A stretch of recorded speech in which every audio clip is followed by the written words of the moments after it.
B alors, les supporters du Real Madrid, je comprends pas les frérots. Je comprends pas, vous nous aviez dit, vous nous parliez d'institutions, vous nous parliez de joueurs qui ne sera jamais au-dessus du groupe, et pourtant, ce qui est en train de vous faire Kylian Mbappé, c'est simplement incroyable. Yo yo yo les petits frérots, footix parisien, vous connaissez déjà, premier sur une news du Paris Saint-Germain, et aujourd'hui dans la hate watch de Kylian Mbappé les petits frérots. Voilà, contexte un petit peu grossier, Kylian Mbappé qui nous faisait un petit peu le Mobutu, qui nous faisait le dictateur, au Paris Saint-Germain, les supporters du Real Madrid nous disaient au Real Madrid, il se passera jamais ça. Jamais un joueur, même pas Cristiano Ronaldo, était au-dessus du club. Faites venir Kylian Mbappé, il ne fera plus le malin. Qu'est-ce qui se passe? Quelques années après, 2 ans après, même pas un an et demi après, Kylian Mbappé fait sa loi au Real Madrid et c'est ce qu'on va voir tout de suite, les petits frérots. Footix parisien pour vibrer chaque jour. Les couleurs de Paris, c'est l'amour toujours. Actu déchaîné, prépare-toi au détour. PSG, c'est la vie, la passion, le parcours. Les petits frérots, alors, quel nous a fait Kylian Mbappé? Déjà, avant de voir cette vidéo, n'hésitez pas à liker, vous abonner, partager cette vidéo, ça me ferait hyper plaisir. J'ai un challenge en janvier, 20 abonnés. Je sais que pour vous, pour certains, ça paraît pas beaucoup. Moi, pour moi, c'est énorme, ça me fait super plaisir. Vous vous rendez même pas compte à quel point ça me fait plaisir. Bref, passons à la news.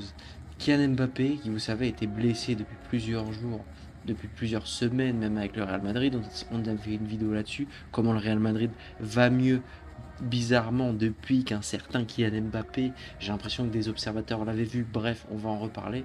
Kylian Mbappé qui était absent euh, souhaite revenir pour la finale de la Super Coupe d'Espagne.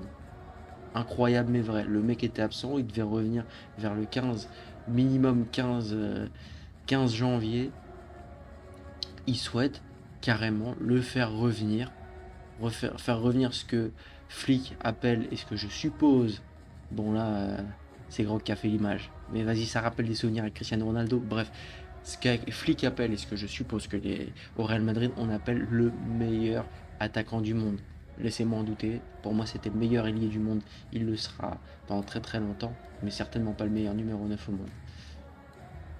Bref, du coup Kylian Mbappé qui est blessé, mais le Real Madrid, là, en conférence de presse, on lui a posé la question à Xabi Alonso s'il pensait qu'il pourrait faire jouer Kylian Mbappé avec des painkillers. Du coup, des painkillers qui sont en gros des antidouleurs, tout simplement. Et donc, normalement, la réponse d'un club normal sur un joueur normal, c'est qu'est-ce que vous me racontez? On va pas causer des problèmes, etc. à un joueur. Là, ce qu'ils disent, c'est qu'on doit évaluer les risques. Je suppose que c'est plus ou moins interdit de jouer avec des antidouleurs, même si en vrai les joueurs de foot le font. Enfin voilà, tous les sportifs de haut niveau sont complètement bourrés d'antidouleurs, mais je suppose qu'ils le font. Là, c'est même plus tabou pour Kylian Mbappé.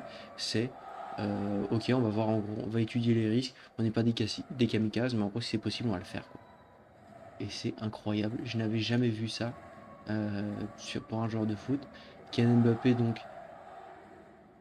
qui a envie de revenir et donc qui revient, bon certes c'est un gros point fort, et donc le reste du vestiaire du Real Madrid se pose des questions sur le retour de Kylian Mbappé. Est-ce que Kylian Mbappé était vraiment blessé ou juste il voulait faire une pause comme il a fait par exemple en équipe de France, on se rappelle, en 2024, en septembre, octobre 2024, Kylian Mbappé n'était pas venu au rassemblement de l'équipe de France, même quand il était allé au Suède, il est couché avec on va dire avec la prostituée, pour être très très, voilà, il est couché avec la prostituée, il y a eu ce problème là.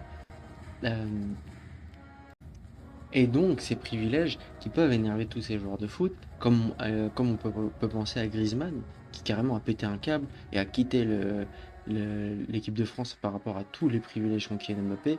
On pense aussi aux tous les joueurs du Paris Saint-Germain qui ont pété un câble avec tous les privilèges qu'avait Kylian Mbappé, le fait qu'il n'avait pas besoin de revenir sur le terrain, etc., etc. Ça glace un vestiaire, ça détruit un vestiaire. Et là, j'ai l'impression que le vestiaire du Real Madrid se pose les mêmes questions sur Kylian Mbappé, surtout que les résultats du Real Madrid, depuis le départ de Kylian Mbappé, vont de mieux en mieux. Le Real Madrid a battu 5-1 le Real Betis avec un énorme Garcia qui n'a mis un triplé, je pense que c'est la performance de sa vie, mais vas-y, avec le retour de Rodrigo qui est très important dans le jeu, et Vinicius, même si la dernière, en demi-finale contre l'Atlético Madrid, il n'était pas très bon, euh, il est un peu de retour, il va mieux. Pourquoi? Parce que Vinicius, Rodrigo, c'est deux joueurs qui ont besoin d'un vrai numéro 9.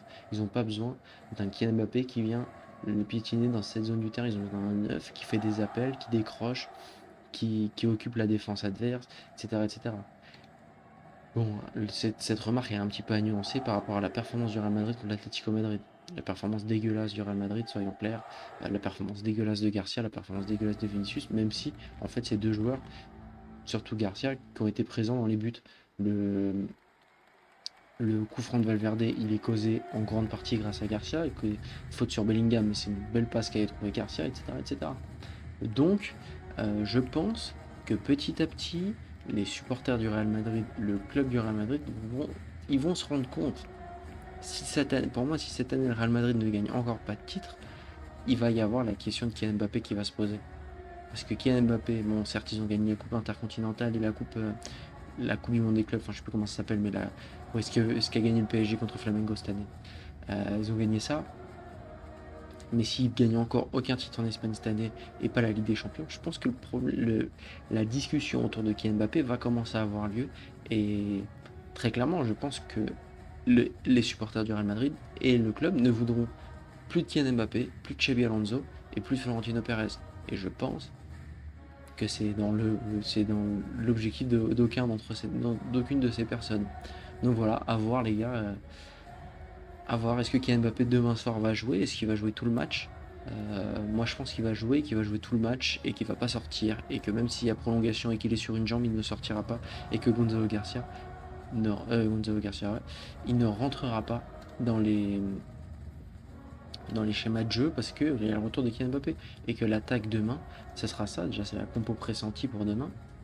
C'est ça. Et en fait cette compo là, tu t'enlèves Camavinga, tu mets Modric.